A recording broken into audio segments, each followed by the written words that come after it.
The Morning X with Barnes and Leslie. It's not the murder, it's the marriage. That's what keeps people watching. These stories are not about crime as much as the luminol and the DNA. It's about relationships, and that's why people are drawn in. That's what keeps you watching. 99X, it's Barnes and Leslie. We're hanging out with Josh Mankiewicz from Dateline. Not only my favorite show, but my favorite franchise. Wow. Just freaking love it. All right, let's get these callers in. They've been waiting on the line. If you'd like to talk Dateline or true crime, this is where you call. Hey, Morning X, who is this? Hey, this is Jen. Hey, Jen, you're on with Josh Mankiewicz from Dateline. Hi, Jen. It's a pleasure to talk to you. You're like my Friday night ritual, man. Same. Thank you. So you actually sit there and watch the show live on television? Yes, sir. A bottle of wine in hand, Friday night. You and me, man. Yeah, you are my kind of television viewer, because a lot of people record it, watch it over the weekend. I do. And some people just listen to the podcast and never actually see the TV story, which we spend a lot of time on those pictures, so it's better if you watch. She's got a date with Dateline every Friday night. Yeah. I sure do. What's your question? Oh, Josh, I have always wondered, is there like a particular case that you guys have not covered that you wish that you would? Like one that you're like, man, we really got to cover this one.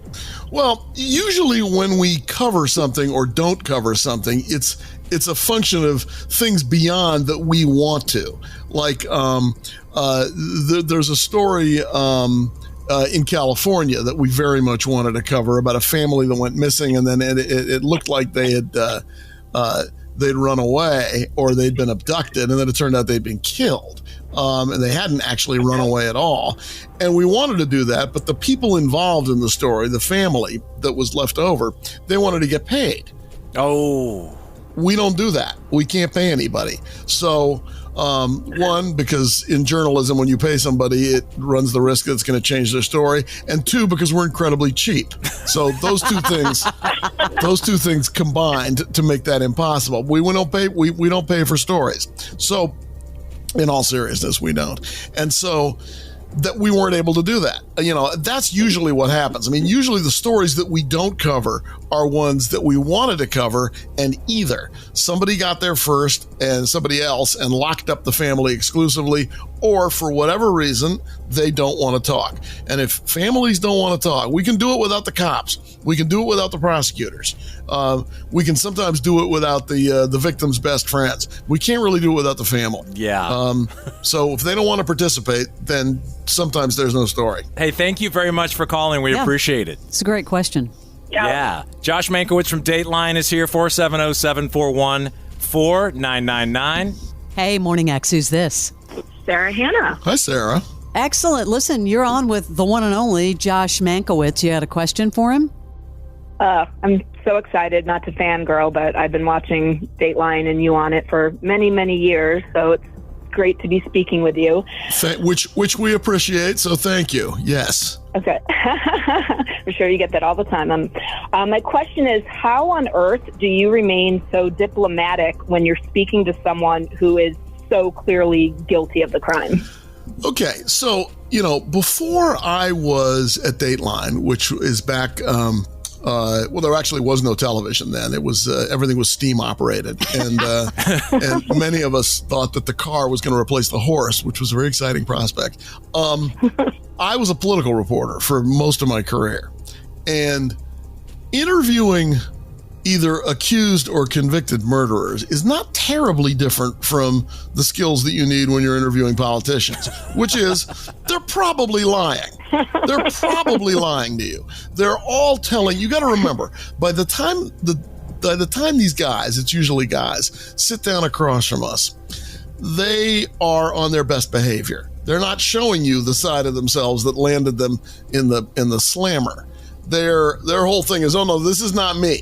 The person they described in court, that's not me. That's somebody else. And my ex-wife's family and the cops and the prosecutors, they're all in league with each other to try to convict me and paint me as this terrible person. And I'm perfectly willing to listen to that. that doesn't mean that I will not be poking holes in it the minute they finish speaking. So that's why.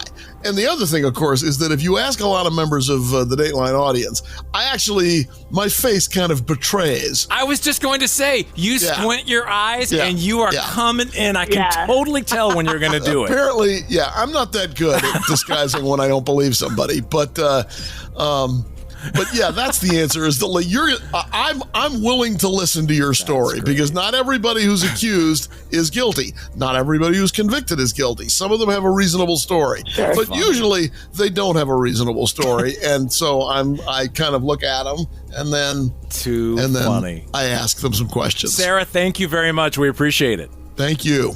Of course. Thanks for giving me the opportunity. Thanks, Josh. Thanks. We'll see you later. That is so funny. I was just thinking that as you said it. Hey, Morning X, who is this? This is Stephanie. Hi, Stephanie. Hey, Stephanie. You're on with Josh Mankiewicz from Dateline. Awesome. Hi, Josh. I had two real quick questions. And we're huge fans in my house. I just wanted to let you know. Do you ever suggest stories or do they bring everything to y'all? And, do you get to pick what you cover? Oh, good questions. Yes. Okay, so here's how that works. Yes, I suggest stories. Occasionally they say yes.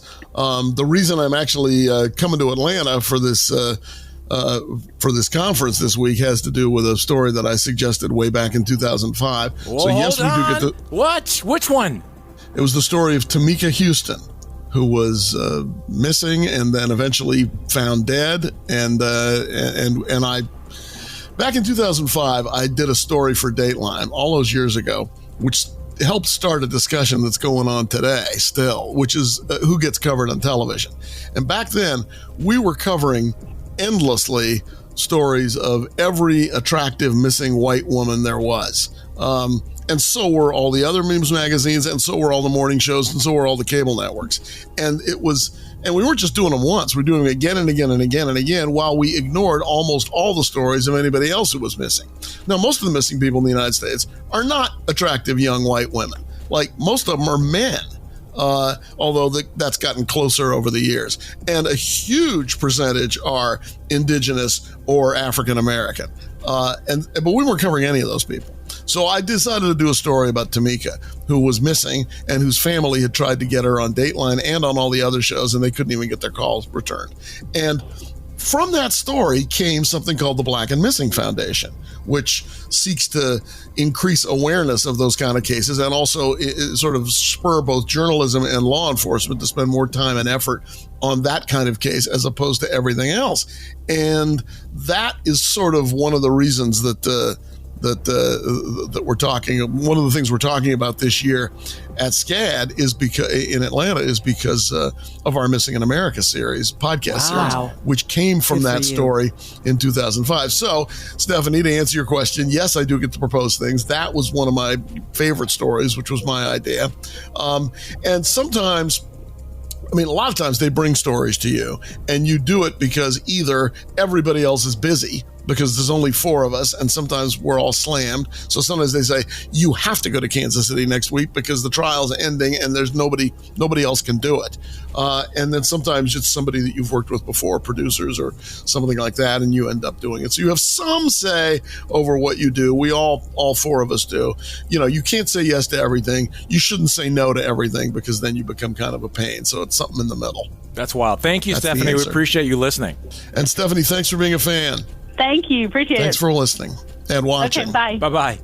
Well, man, what a pleasure to have you on. And this weekend, people can, I guess, come and ask questions live in person if they would like to do it. It's this Friday. You'll be with Andrea Canning at 5:30 over at SCAD. Yes. Yeah, it's the SCAD TV Fest True Crime series. What a great idea. What a great idea. Josh, thank you very much. Thank you, guys. Thanks so much. Be sure and check out Dateline, of course, Friday night. You've got it on Saturday night. Longest-running primetime series in NBC history. Josh Mankiewicz. This is The Morning X.